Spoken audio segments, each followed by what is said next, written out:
pleased to have everyone together, including one of our speakers remotely. So over to you, Anne. Thank you very much, Matthew. Yes, welcome from me. It's interesting because when you put the words care together with architecture, it often has a slightly different meaning from one might immediately think of.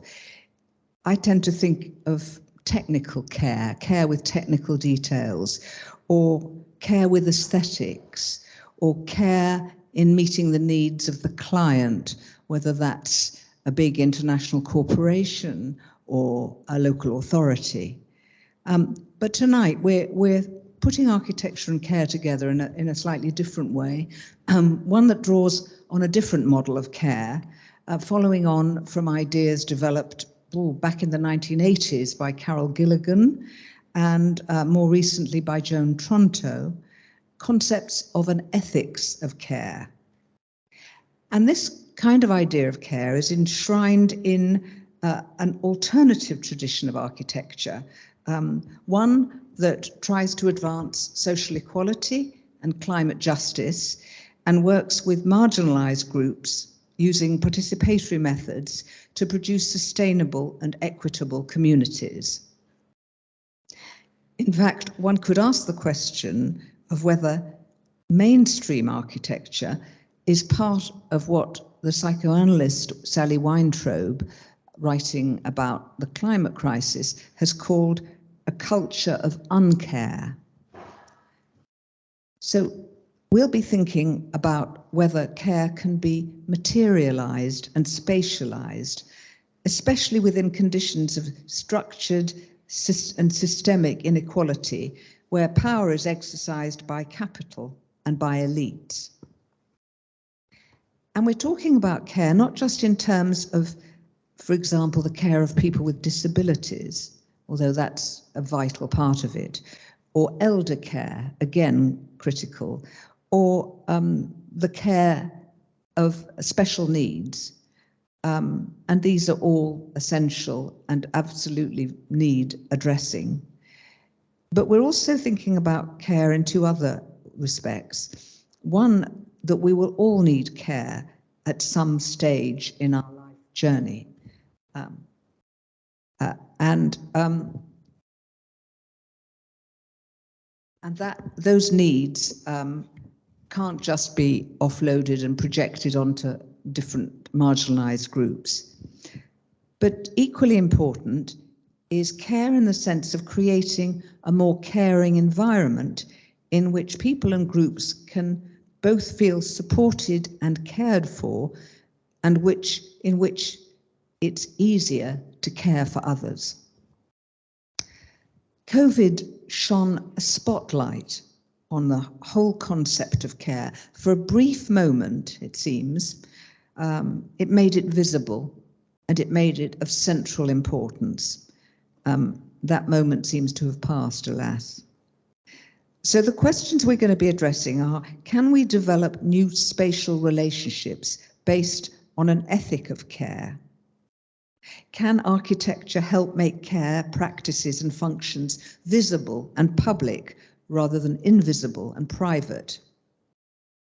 And we're going to invite you to think with us about how both public and private spaces might look and feel different if care were the overriding factor shaping their planning and design. Does this, for example, need to be a decolonizing and decarbonizing project to be meaningful and to avoid reproducing colonial and patriarchal relationships? Is care for the planet indivisible from care for human beings? To discuss this, we've got a terrific panel. And starting at the right, I'm delighted to welcome from Vienna, Elke Krasny, Professor for Art and Education and Head of Art and Education in the Arts at the Academy of Fine Arts in Vienna. There's a particular personal reason I'm so thrilled to welcome Elke, is that my late father, who was a student at the University of Vienna in 1920, also was signed up to study art at the Institute of Fine Arts. So it's a personal welcoming. Elke's research and writing focus on emancipatory and transformative practices in art, architecture, and urbanism. And in 2019, she co-curated an exhibition and a book called Critical Care, Architecture and Urbanism. Next week, she publishes, and I can rifle around in my bag in a moment and pull it out, a really very fine book on the Pakistani architect Yasmeen Lari, who last week was awarded the RIBA gold medal. Full disclosure, I have a small essay in that book, and it's being published next week by MIT Press. And it's really worth looking and reading.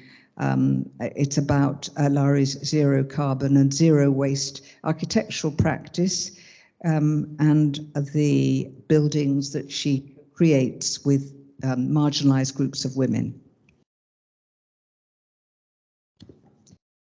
Then next to her to my right is Dr. Beatrice De Carli, Reader in Urbanism and Deputy Director of CUBE, the Centre for Urban and Built Ecologies at London Met, that has organised this event. Beatrice's work is collaborative. It addresses issues of equity, diversity and social justice in the making of social spaces. She works with a non-profit group called Architecture Sans Frontières, UK, and she's worked in community-led design projects in Quito, Freetown, Cape Town, and at the moment in Johannesburg. Now, this is an irony. Joining us from Vienna, where Elke is currently not, is Professor Juliet Davis, Professor of Architecture and Head of School at the Welsh School of Architecture at Cardiff University. Juliet's teaching and research focuses on regeneration and the making of post-industrial cities. And she's the author of a stimulating new book, The Caring City, Ethics of Urban Design,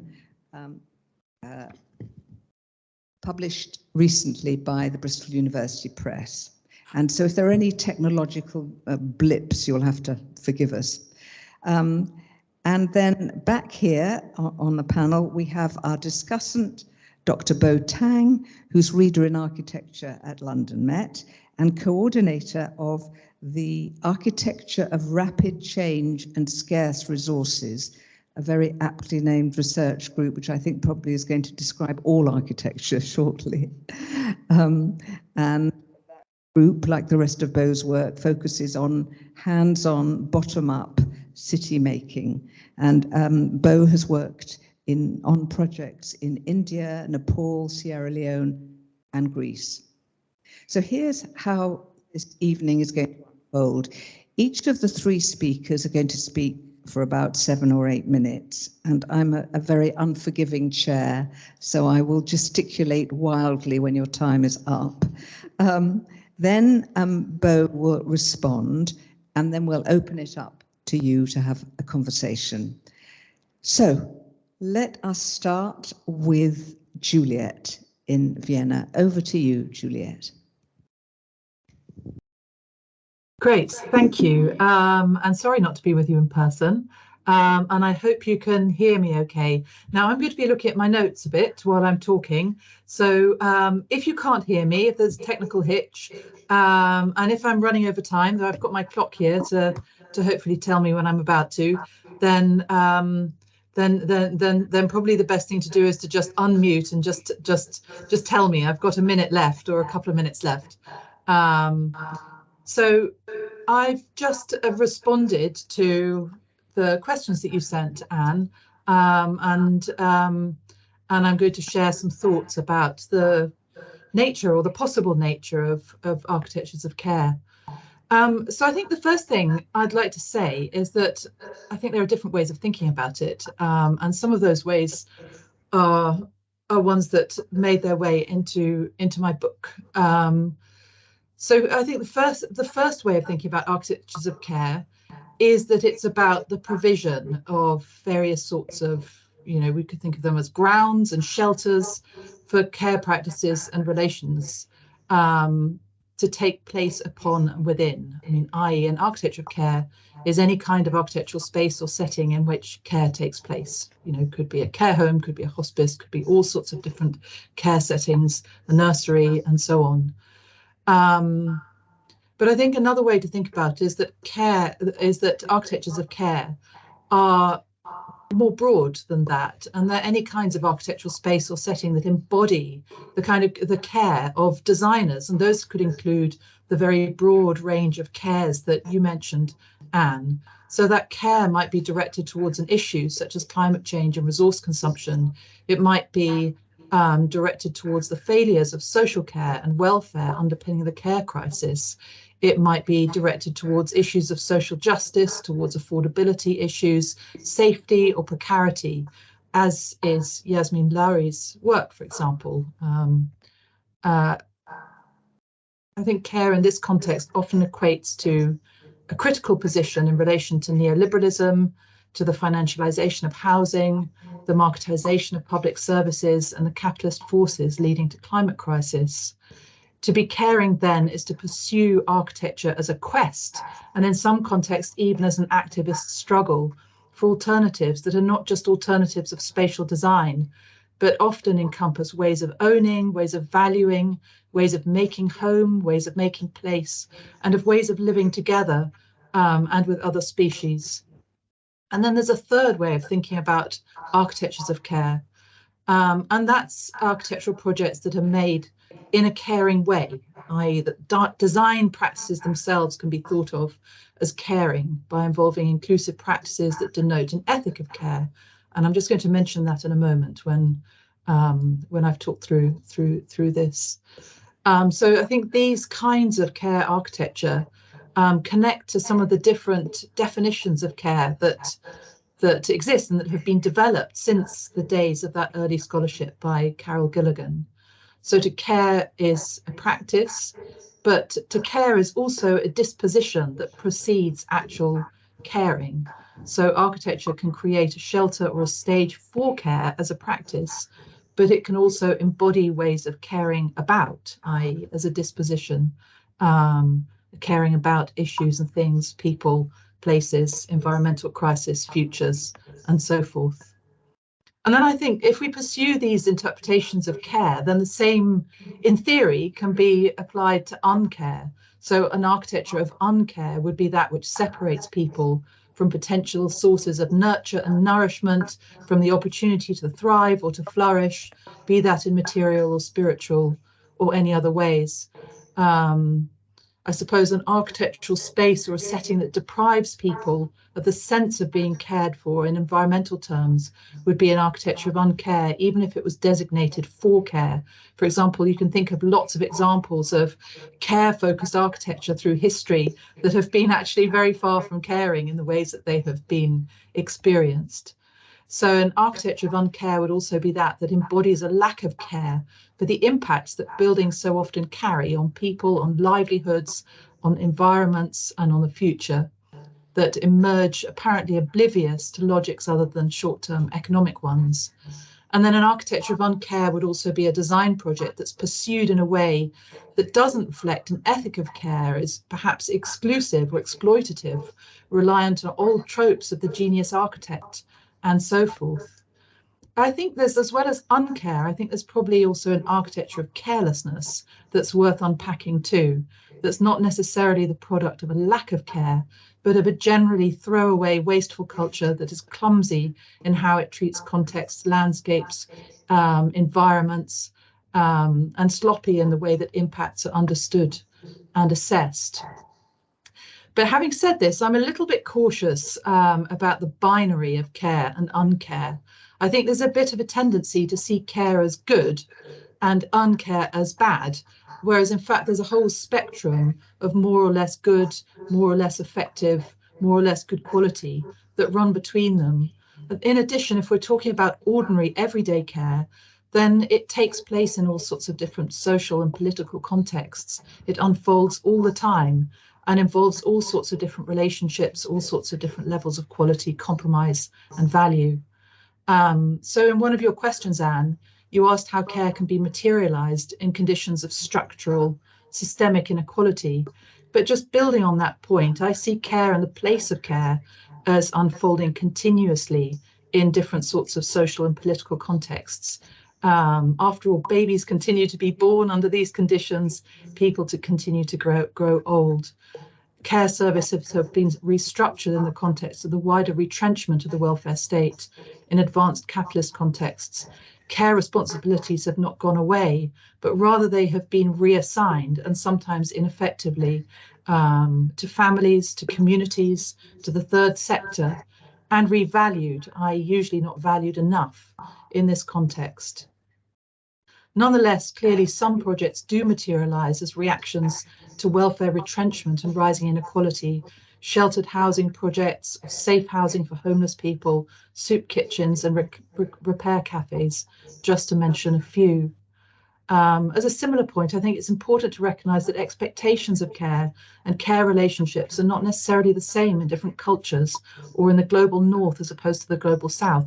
And that was something that gave me a real headache when I was trying to look at different case studies and different, I suppose, manifestations of care through architecture and urban design around the world, that it was clear that there were very different sort of norms around care, around the role that grandparents would play, around the role that that children were expected to play towards their aging parents, and how those different norms and expectations and traditions played out in the context of housing and even in the context of public space.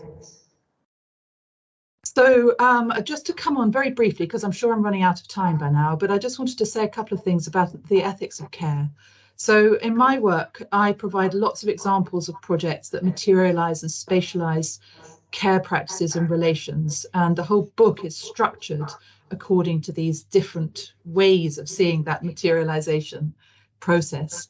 But I also argue that design processes can reflect an ethic of care. There's been a lot of writing that involves Joan Tronto's work, and there's also been a lot of argument, especially recent times, that we need a new framework for care ethics, having so long relied on the definitions that she set out in the early 1990s. But I still find that what she offers is really helpful for thinking about an ethic of care and for how it might translate into architecture and the design process.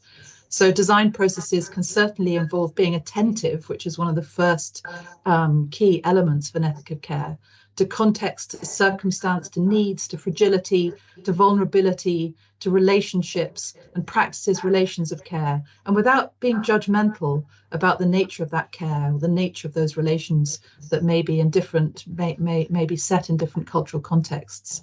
It can develop proposals that arise from grasping the context of a site, a project brief, and a set of social circumstances.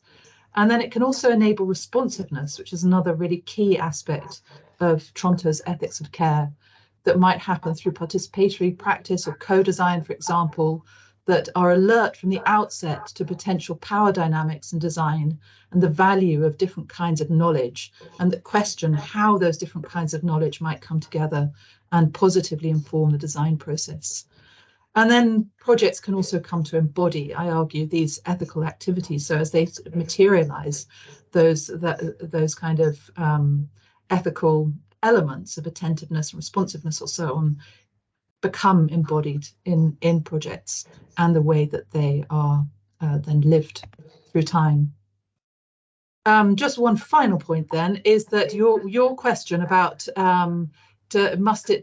must care be accompanied by decolonizing and decarbonizing? I'd just say yes to that. And the main reason is that when we think about care over the long term, it's very clear that any project that consumes a lot of energy is uncaring towards future generations. So if we're thinking about care, not just in an immediate sense as care between people and places now, in the now, and there has been a tendency to see care in that sense, but actually think about it in a more long-term way, then our activities now are connecting to the well-being of people and others who will live in the world in generations to come.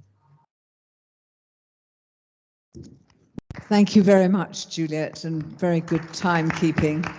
Thank you. By the way, I forgot to say in my introduction that I had asked all the speakers to start off by addressing what the term architectures of care means to them.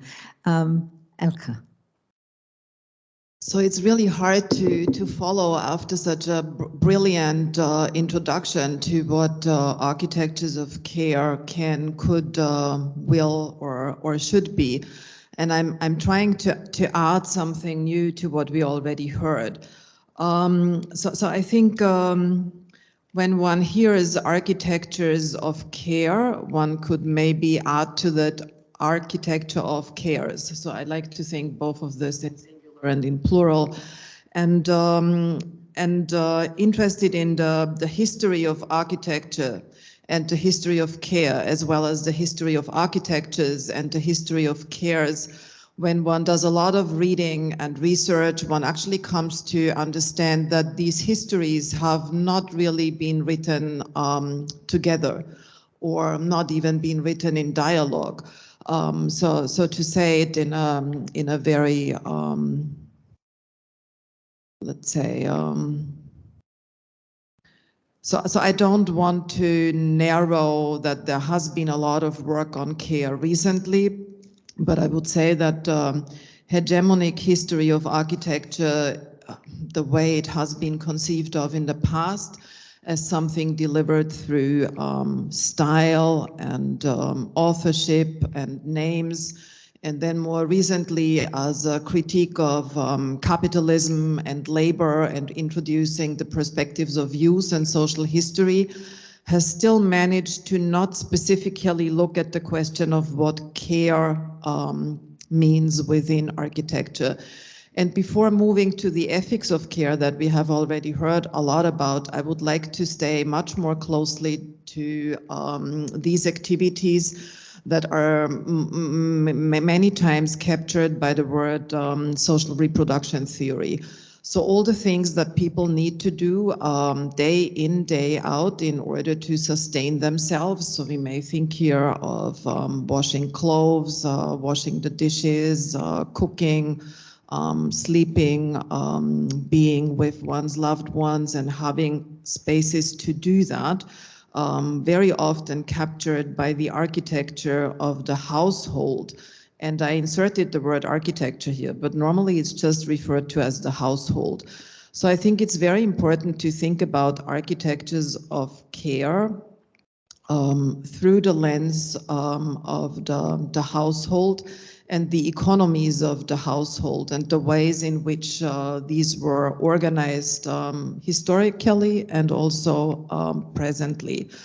And of course, there's a long history of feminist critique and transformation of how the household is being organized and who are the ones performing the labors that sustain life, and who are the ones who maintain the spaces on an everyday level so that the architecture is actually being reproduced, that is maintained, cleaned, serviced, so that people can actually live within these architectures.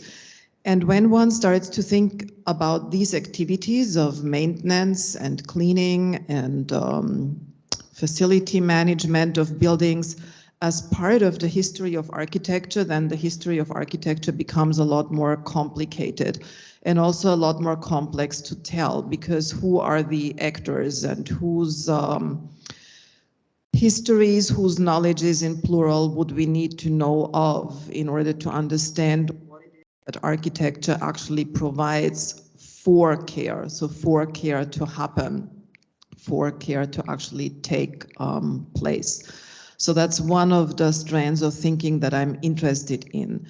When we shift to the conversations as they have shifted, broadly speaking, in feminist conversations, from a focus of only the social relations, that is the relations between human beings, because when we use the word social, we very often still think of human relations and not so much about multi-species incestuous relations, or the relations in which many different entities like humans, so-called non-humans, the water, the air, the earth are related to each other.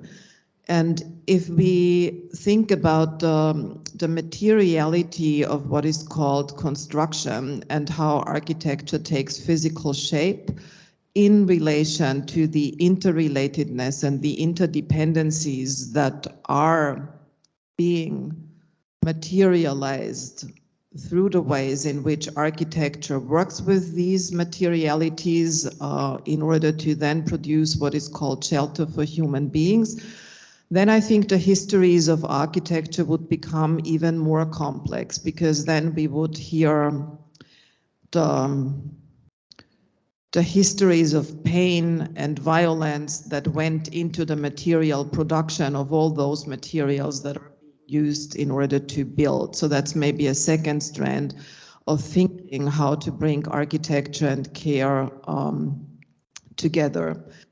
And the last part that I want to add, trying to answer the many complex questions, Anne, that you sent us in preparing for this conversation tonight, is how to connect social reproduction, ecological reproduction, material and environmental awareness with something that we could call planetary ethics or multi-species ethics, to understand how each object of architecture is never a singular object, but always a planetary object in relation with many different entities on the planet. So I would argue that it is important to learn to think across scales, and I'm not trained as an architect, but I have deep respect for architecture, because I think they architects have the specific skill and expertise to think with and across and through and beyond scales. And if we think together the scale of the cellular of human beings and the specificity of a site where a building will go up, and the planet which is being impacted upon by all these elements together, then I think the relation to how we will design for caring for care. So not for care in always already assuming that we know what it is, but how we can care better for there to be care. This is something that I would like to see addressed in architectural schools, but also much more in architectural practice, where there is rarely time to think about these questions, because architecture is extremely driven by time constraints, by economic constraints, by economic pressures, by not only financialization on a large scale, but also the everyday management of how the ones who work as architects can actually not carve out much time to care for these concerns that we are talking about, because that's not how the profession has been organized in the past. Thank you very much for another really interesting presentation and brilliant timekeeping. Beatrice. Is this on? Yes, great. Thank you, and thanks a lot to both of you for, it's difficult act to follow and difficult to add anything else. But I'll try to share some reflections from, let's say, the place I speak from. And I hold a position as you know, and mentioned, as an academic, but also as a practitioner working with this organization called the ASF UK, which stands for Architecture Without Borders, which is a nonprofit organization that uses community-led design and planning to create fair cities, or to contribute to creating fair cities. And so today I will try to speak from a space in between these positions and a space that connects them. And from this position, I approached the topic of architectures of care through perhaps an expansive understanding of what we mean by architecture, and as a word that encompasses our built environment broadly and encompasses the processes that of production of this environment in the web of social relations as well as relations to our planet that we've been discussing. And in speaking about architecture, I often actually associate the word to the idea of habitat, which is a word that is used a lot at least in the field, for instance, of international development, to think about the entanglements between the places where we live and the environment, the broader environment that we inhabit. And I also associate the idea to ideas of spatial agency and spatial practice that I think many of us connect to. So from that point of view, then I think about care, learning from and together with the work of feminist thinkers, and some of whom are in the room and in this space, who have written and talked about the topic. And I think a perspective that I share with this word is that a very rich and generative place to start thinking about care is Donna Haraway's relational ontology and the position that sort of the thinking that the idea that beings do not exist without their relatings. And from this point of view that centers relationships, then to center care means really looking at those relationships and interdependencies that hold together life at large. So that hold together social life as well as, I can put so eloquently, is that hold together sort of planetary life. And some of you might be familiar with the work of Maria Puig de la Bella Casa, who is a theorist who recently published this book called Matters of Care, which includes a lot of very interesting and provoking ideas on how do we conceptualize care. And in that book, she builds on this idea to suggest that care is always present, even in its lacking. And I felt this connects to your, that notion about uncare, and thinking when we look at care, actually this means looking also at the lacking of care. And in this light, then centering care in the way we think about the environment also she says, is a disruptive position, because to center care, focus on care, implies a commitment to also looking at and focusing on how forms of domination or of uncare affect the construction of things and the construction of spaces and lead to exclusions. And so this focus invites us to connect caring with an awareness of oppression and with a commitment to centering and also to tending to neglected experiences and experiences of oppressions. So this commitment, Puig de la Bella Casa says, can create then oppositional standpoints. If we center this, also these lacks of care or this uncare and these oppressions, then we can also sort of align to these neglected positions and think about places from where we can challenge uncare or places from where we can repair exclusions. And so centering care as an ethic, as an approach to space and architecture, then to me following this sort of requires staying in those neglected experiences and trying to think and work from those spaces. And spaces where the question of how to care is difficult, is a necessary, but is often an unanswered question. So to reflect more concretely on this point, I'll share some thoughts, maybe drawing from the work I do together with ASF UK. And from thinking about that work, the question that I ask myself and that I'm working on a lot right now is how somehow how to care in this double context of architecture and spatial production, but also of international aid and international relations, which are both fields and areas of action that are heavily shaped and entangled with the relations of power and forms of exclusion and uncare. Thinking about also, so I've been thinking recently a lot about this position of working in international aid, where also the aid sector is so deeply connected to the history of colonialism and coloniality and international sort of oppressions as well as solidarity. So in this context, there are a few points that I could share. I thought I'd maybe pull out 2 or 3. And one is that maybe thinking with care in this space for me has to do with sort of really trying to center neglected experiences and neglected voices, and also neglected processes of spatial production, and trying to expand what we understand as architecture beyond architect design buildings. So to embrace and support a myriad of other acts of city making.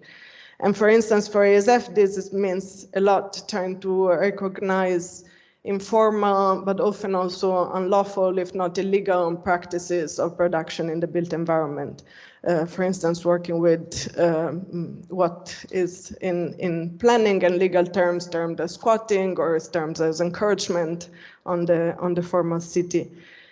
And we're connecting this to lots of other voices that sort of have focused on these ways of building the city, like thinking about self-help housing, or thinking about the idea of social production of space and habitat insurgent planning. But I find that this is one of the spaces where sort of an approach, thinking with care about the city for us sort of translates into a practice. And for instance, in Freetown, we spent much time with a coalition of other organizations designing a planning tool that would support recognizing self-build as a form of making the city. And this as well relates for me to a concept that has been central to the Sans Frontières movement more broadly beyond ASF, which is the idea of bearing witness, and that Médecins Sans Frontières call témoignage, which has to do with intervening in spaces where there are spaces of uncare and spaces of violation of human rights and planetary rights, perhaps, and thinking and sort of speaking up and doing advocacy work. And I think this connects to the notion of care. And related to this, at the same time, there's a second point which has to do with recognizing our own embeddedness in these words that we engage with. And in practice, this, for instance, within this international aid field, this has to do with bringing reflexivity very much at the center of how we operate with care, and thinking about our personal but also institutional positionality and the power and privilege that we carry in these different spaces, and trying to understand really whose voice needs to be centered and elevated and amplified in the way we are making the city, in the way we are intervening. And I find this process of trying to decenter ourselves from some of the work is a very complex one, because it clashes with what a lot of mainstream aid tends to do, like in centering the caregiver or centering the sort of the aid carrier. But it's also what architecture tends to do in centering the architect, or centering the built object rather than those who are inhabiting the object. And it is what, in relation to this, it's also what we are supported to do a lot in academia, which is centering our individual contributions. So this sort of necessary movement within that, I find this part of sort of taking care as a position. And then the last point that I thought I'd offer for discussion is that I was reading with the Balakas in the last few days, and there's a moment when in the book she sort of invites to think about care as a speculative commitment. And I find this very interesting as well, and it resonates with some of the questions you were posing to us, and as an invitation to think about how things could be different if they were generated with care. And this implies thinking of about what is there, and then sort of recognizing care where it exists, but also looking at where care is not, but also again thinking what could the planet be if looked at or generated with greater care. And in my own work, I've been exploring this through the idea of the commons a lot, and using this notion of the commons as a way of thinking about cities built in through relationships that are based on care and solidarity and sort of connectedness, and there are other ways of thinking through it. But I think I'd like to discuss a bit how do we use care then as a projective tool somehow, as a way of thinking forward. I'll stop here. Thank you very much. Our three really rich contributions, all with overlapping, but also adding different pieces to this discussion. Bo, you have the interesting challenge of drawing out the threads of the continuities and discontinuities in them, and making your own, having your own reaction. So what has struck you about the contributions so far? Thanks, Anne. I will do my best. Yes, I've taken copious notes, learning so much along the way. The challenge now is to be able to decipher my own writing, but I think there are, I mean, very interesting viewpoints from all of the three speakers, and I think ultimately my takeaway from it, from what you've all said, is that this idea about practicing care, it's about practicing care as an architectural process. So we take away the emphasis from, you know, architecture as an end product, which is often what people focus on when you say the word architecture, especially to people who are not architects. And I think that's an important thing to consider.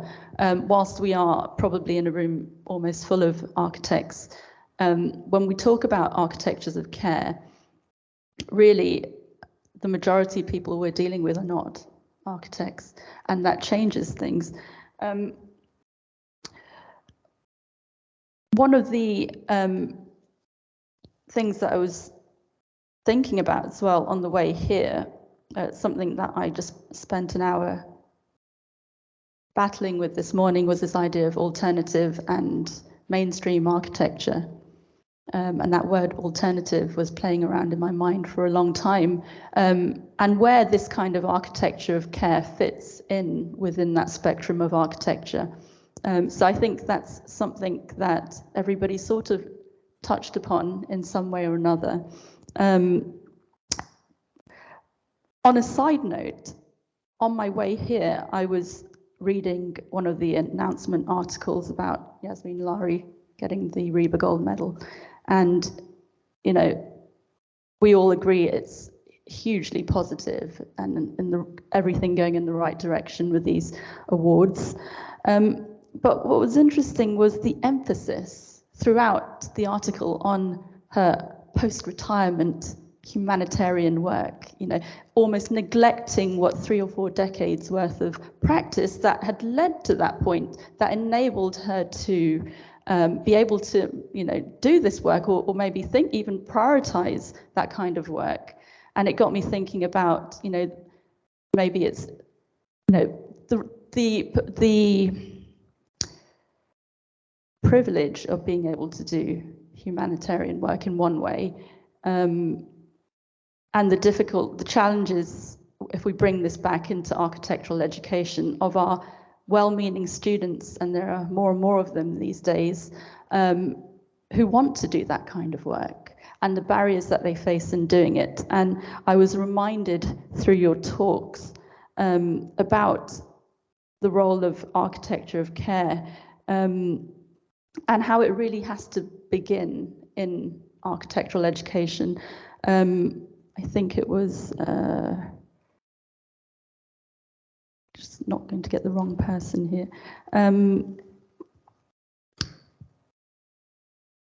Excuse me a second.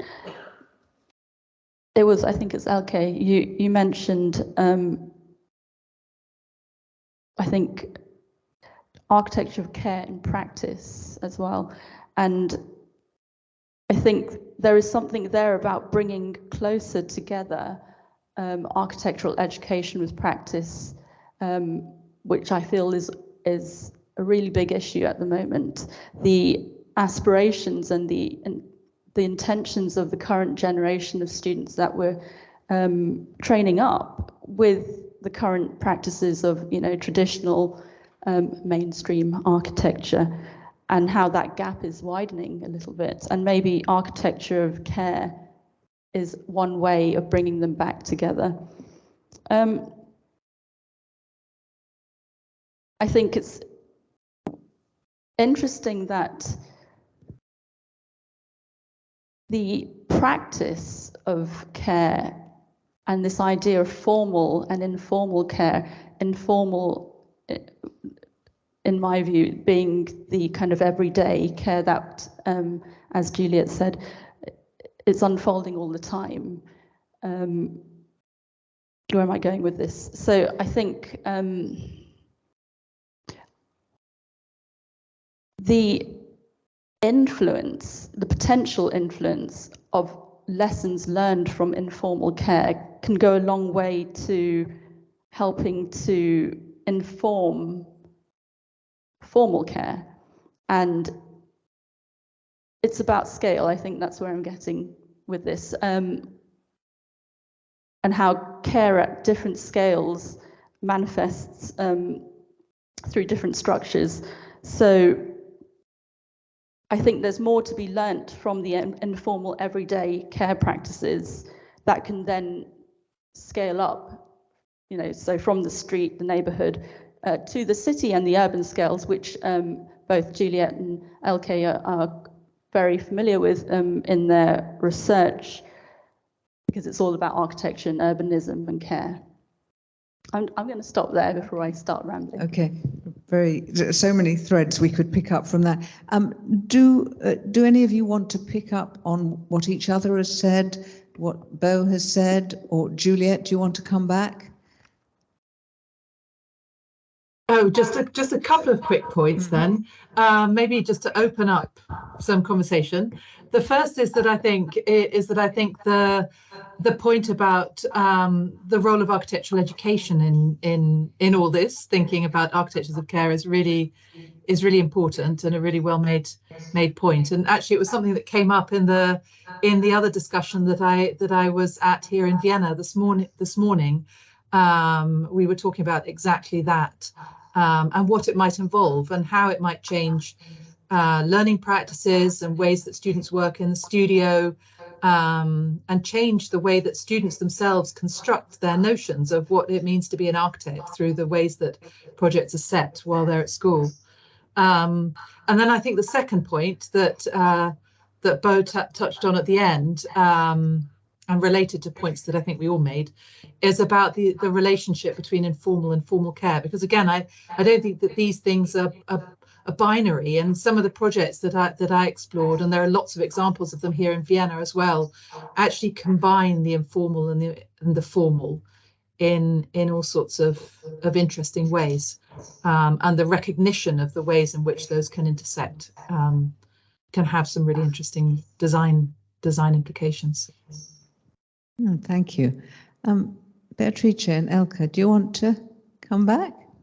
I mean, I think there were so many interesting points. I would like to pick up on one thing, so that in a way it seems to be this suspicion that mainstream architecture doesn't care well for care, and I think that's really bad. I mean, so if we leave mainstream architecture out of the equation, or mainstream architecture to be useful for everyday and for living well or surviving together, then it seems as if caring architecture or architectures of care or architectures for care are separate, like a species of its own.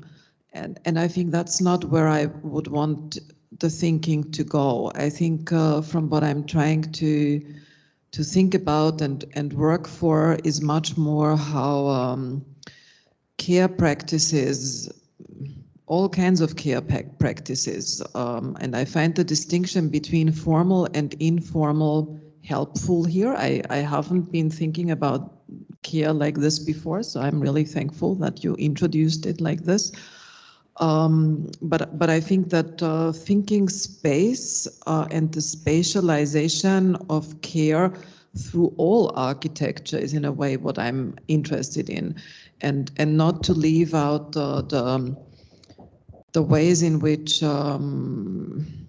architecture as it's defined by capital then would be left alone. And okay, we've already given up on this, so this will forever be uncaring. And I think this is a very dangerous way of exculpating the, I don't know, 90% of what is being built.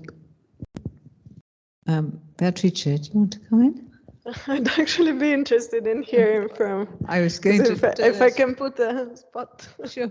Yes, we have Christina Chiruli in there, who's also been doing a lot of work exactly on these topics. I'd be very curious to hear your point, as well as I'm wondering if Jane wants to come in and share any of her ongoing work. My name is Christina Chiruli, and I have just completed a research project called Caring with Cities with a multidisciplinary team. And we also started from Toronto's idea of caring with. We try to do a relational mapping of instances of caring with within community-led projects. And one of the things that came up, we're still sort of looking at the data, but one of the things that came quite strongly was this idea of time and the fragility of the relationships, but also the need to sustain care over time. So I was just wondering whether you've had any experience, if you wanted to comment on the durational aspect of care and not just maybe a tick box. It's not just done once and that's done. Jane, would you like to? Okay, Chris. You want to come back? Yeah, I can try.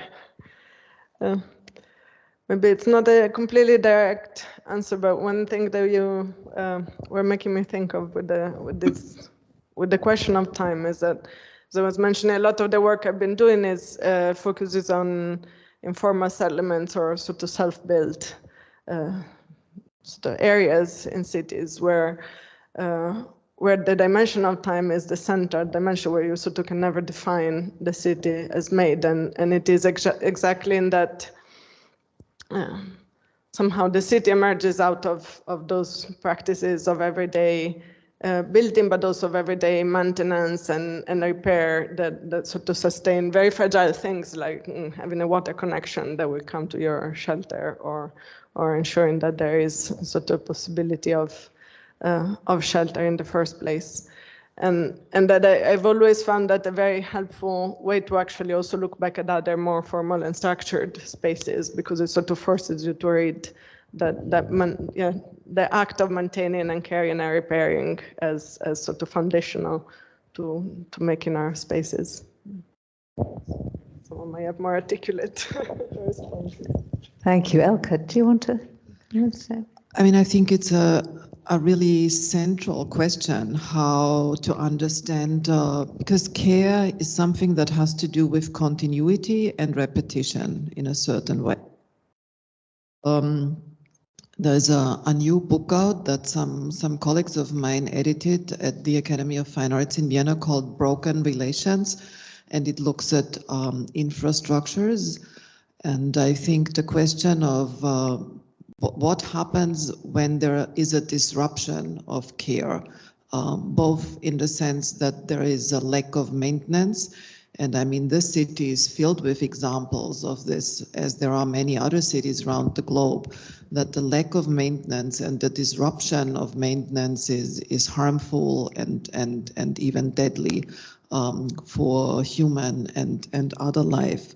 And then on the other hand, I think what could it be that makes it, so I'm going back to the householding things, so the things we do, like not repairing and maintaining the buildings, but like the sustenance for our human bodies on an everyday level. And I think I'm interested in how, and many are interested in that, how spaces can provide better for the changing needs over time, because the ways in which our bodies age over time and also are now challenged by many new forms of environmental grief, mental states of anxiety that need forms of care that also have to be mediated by space, and how there can be other continuities and durations of that is something that I would like to learn more about or think more about with others. Thank you. Nick, I think you've got a question.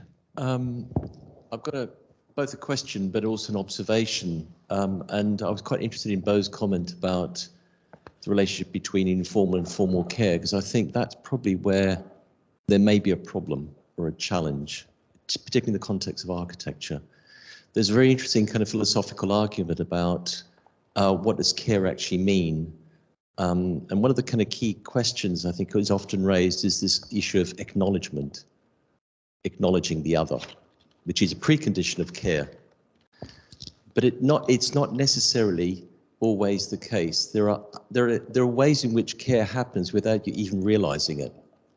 It's called gestural care, things that you do which you don't intend to be acts of care, but they are gestures of care, if you like. And that's part of the human condition, something Emmanuel Levinas talks a great deal about. And I think one of the things that's interesting about the relationship between informal and formal care is the degree to which care becomes instrumentalized, becomes institutionalized.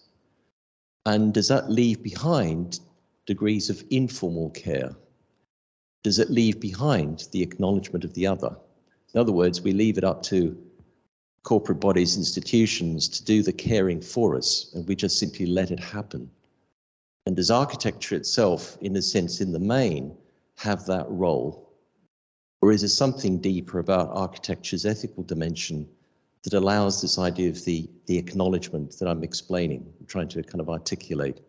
So I think the question is the relation between the formal and informal, this idea of acknowledgement and how it translates into something that we do as an everyday act, if you like, not necessarily a responsible act, but an act because we desire it, because we need it, both as carers and being cared.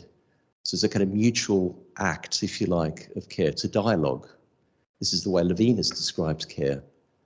And it seems to me that's a really interesting way of thinking about it in the context of the ethical dimension of care in architecture, in the spaces that we create, and of course the way we deal with the environment, climate change. So that's just an observation. I mean, it's interesting you talk about acknowledgement, because what we haven't really made explicit here is the gendered nature of care.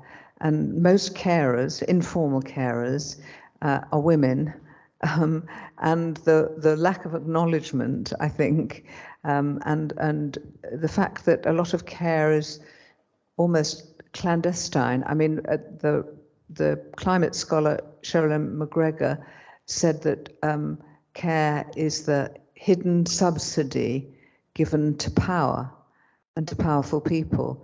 So I think that's one aspect. I just wanted to mention one other thing, which was that a number of you have brought up changing needs, and how if we focus on architecture as buildings, they become like end products in themselves that can't actually change. And there's such an emphasis now in aging, on aging in place, but needs change as you age. If you get a disability, downsizing.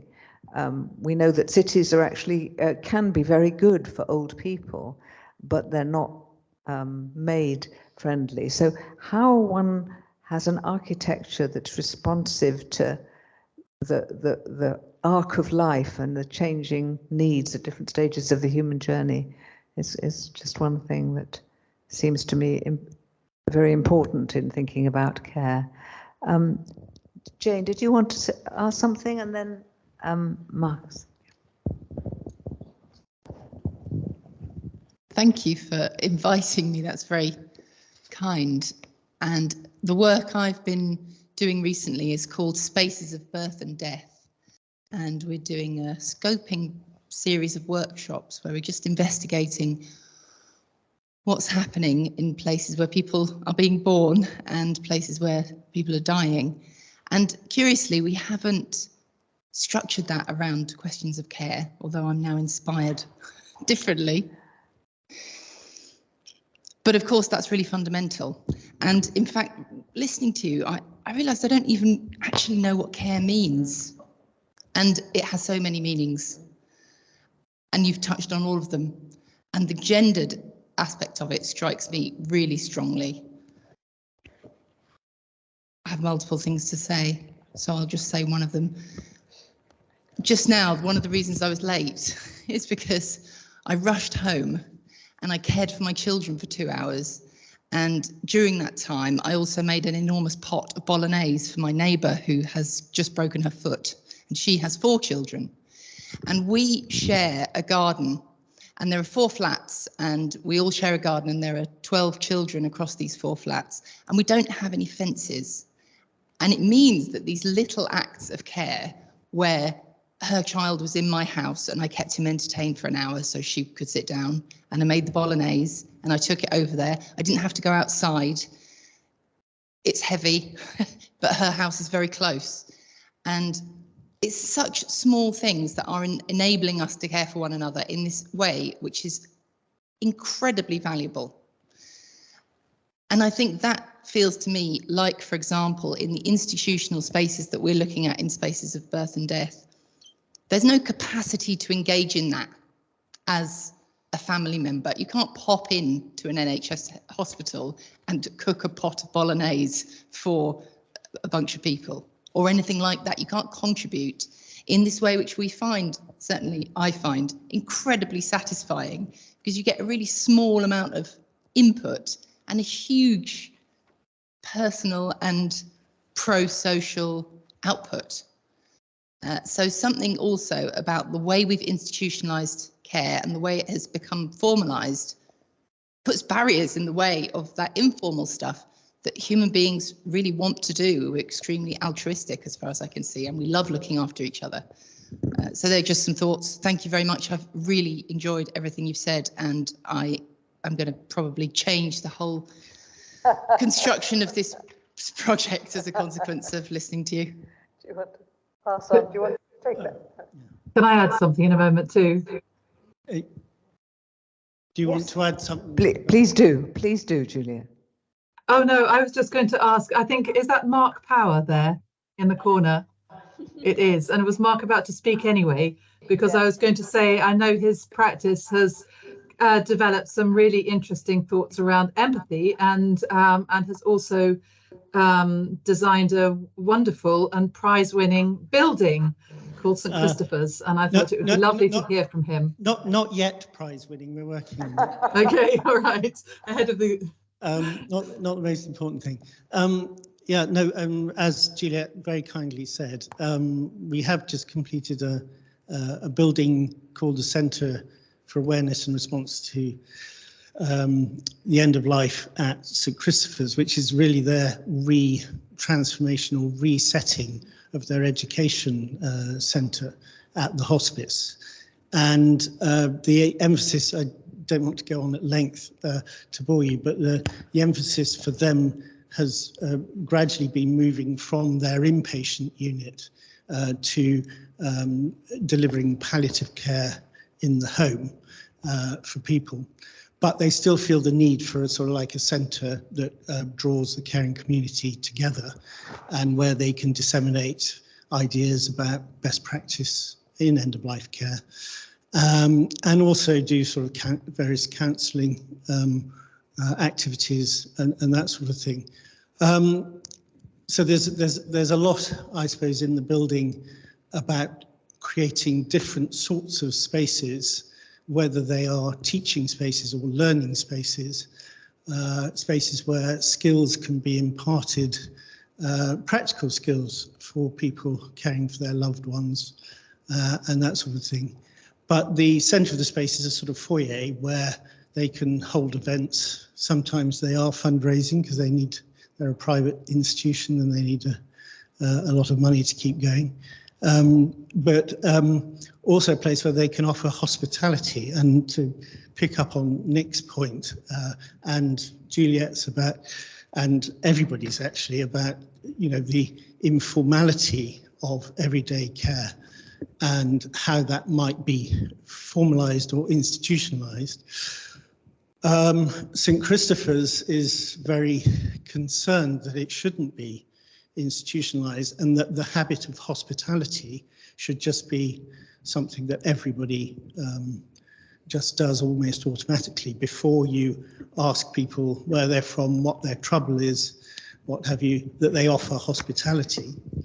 And of course, as Nick points out, there's a problem with hospitality in that it can be exercised in a way that, as it were, is a sort of a dominance, and we've referred to that in terms of the AAD scenarios. But if it's sincerely offered and sincerely accepted, which is also an important thing, this creates a really very good, wholesome sort of environment in which, that sort of caring ethos is expressed. But at the heart of hospitality is, of course, also a sacrifice.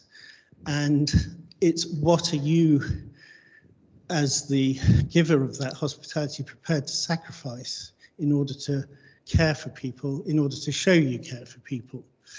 And in one sense, that is, lives have to be sacrificed in order for us to eat, for us to have food.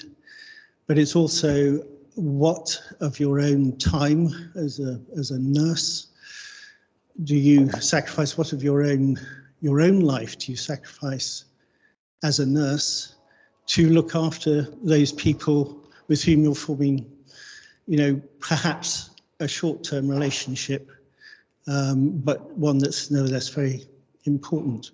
So forgive me for rambling, as I do. As architects, we've found that we needed, in a way, to consider things for a long time, but that they should be incomplete gestures. And it's important as architects that we leave the completion of the environment to those who use it. And that's an important lesson of generosity, which we're still learning, I have to say. Anyway, thank you very much. I'm going to ask each of the speakers now if they want to respond to anything, unless anyone is burning from the group. Oh, Matthew, burn away. It's not a long point, but I wanted to pick up on something that Christina said about time. And I think, I've, in a very different way, been very involved in this debate for some time. And this school has had for a long time what we have always called an ethos of a duty of care about the way that we teach and engage as architects and as the CAS, in the time that it was the CAS. And I think that question of time is also related to what that has meant in terms of teaching students to be attentive and to be attuned to the world around them, to look carefully and think about what they're doing before they do it. And that relationship between seeing and making, and especially engagement with the material, also suggests a care and attentiveness, which has an ethics about it. So I think it was Juliet who talked about if care, it becomes really just a question of paying attention. So that relationship between attention and attentiveness, taking the time to listen and look, is one that I think is really important with regard to this question of the temporality of care. Thank you. Bo, anything you want to add or bring in here? I did, and then it's gone. Maybe happens to me all the time. Beatrice. Yes, yeah, there was I was struck by the point you were making around sacrifice, and actually made me connect back to something Bo mentioned earlier on the potential privilege of humanitarian work, and somehow sort of feeling that this is something one might arrive to. And it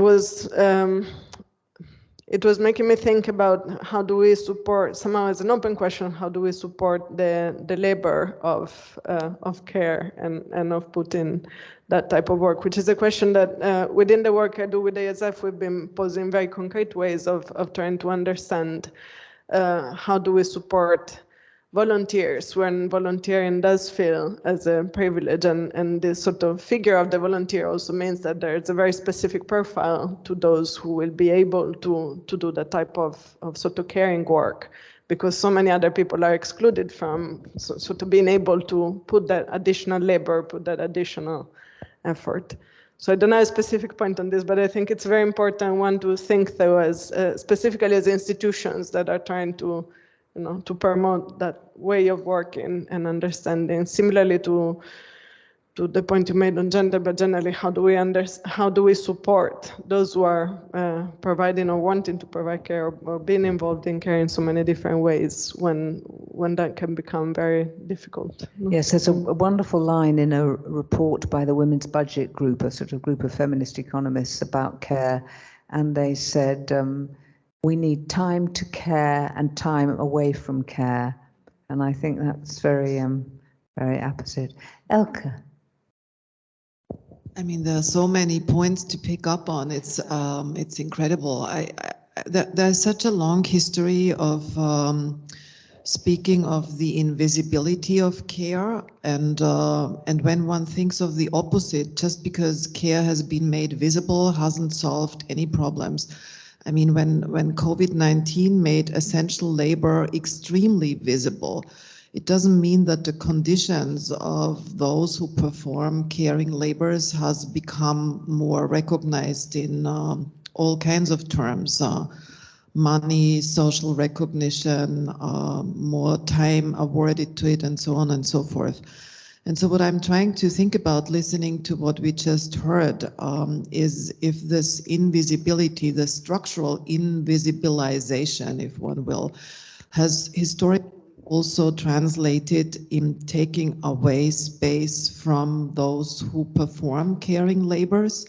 So not providing good spaces for them where they can rest, be hospitable to each other while they work, and have a right to care for themselves spatially in the places where they perform caring labors.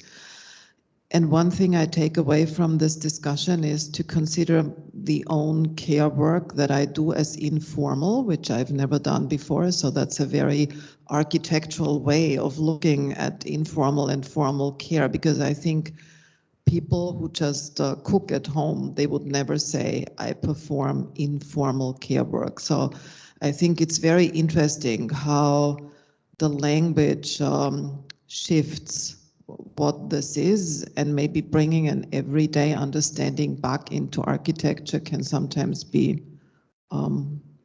helpful.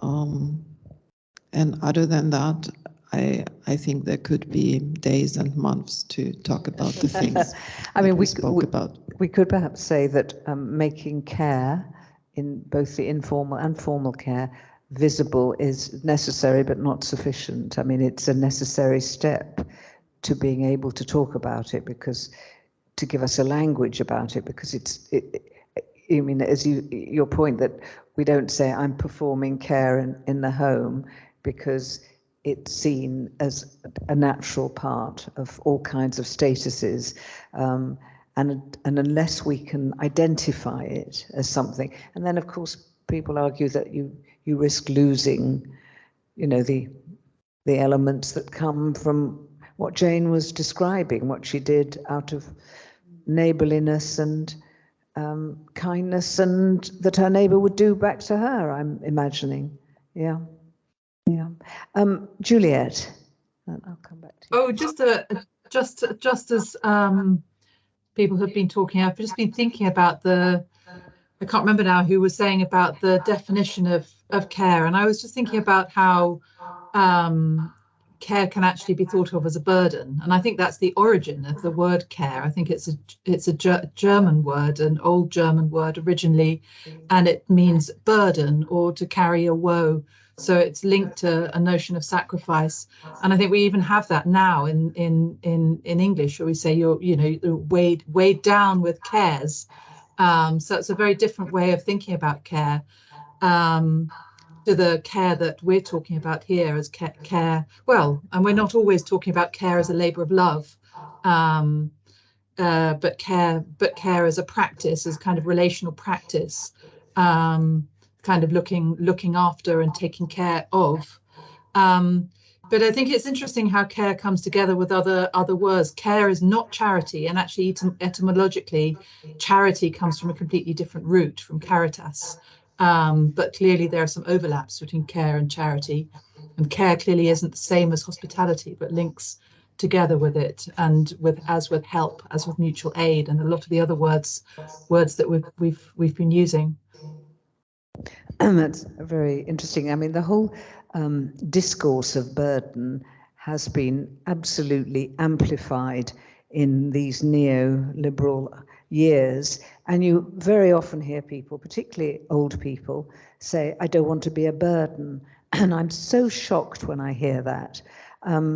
You don't hear childcare being talked about in the same way as elder care, of being a burden, and that whole sense of that we've lost of any idea that care we might expect to be cared for at the different stages of our life, that this is a kind of natural human right in an equitable society, that we could expect to be cared for. And I think really, certainly in this country, we expect the opposite now.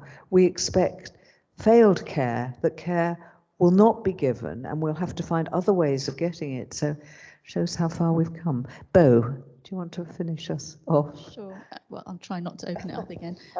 But on that note, it's interesting because when I think about my care dynamics within my family, you're brought up by your parents, but ultimately when they get old, you're expected to look after them. So it kind of goes all around full circle. But I did want to make a point, which was, thanks, Jane, because you reminded me that I suppose care is about the collective rather than the individual, particularly in the case that you were give the example that you're giving there, and therefore, and also reminded by Beatrice's work, that the co-production of place as a process is therefore about a relationship of care. Are we out of time? No, you've got time to there was a final question on your list, which was about differences between care, global south and global north. I just wanted to bring up the issue that whilst there is a diversity of care practices globally, there is a huge disparity and imbalance between care arrangements and needs and care provision and care workers in global south and global north. And I just wanted to raise that issue. But I think if we are wrapping up a little bit, what I enjoyed about today's discussion and from all the things that the speakers said is that the architecture of care and consideration of architectures of care, it embodies an optimism for the future, I think, in what is otherwise quite gloomy times, with all the sort of big issues that we're dealing with. Yeah, that's what I wanted to say. Thank you very much. So and that is the subtitle of your book, isn't it, Elke? It's Yasmeen Lari, Architectures for the Future. So on that optimistic note, I'd like to thank all four speakers for really very rich and stimulating contributions. There's a lot to think about and to pick up on. Thank you so much, all of you. Thank you. Thanks, Anne.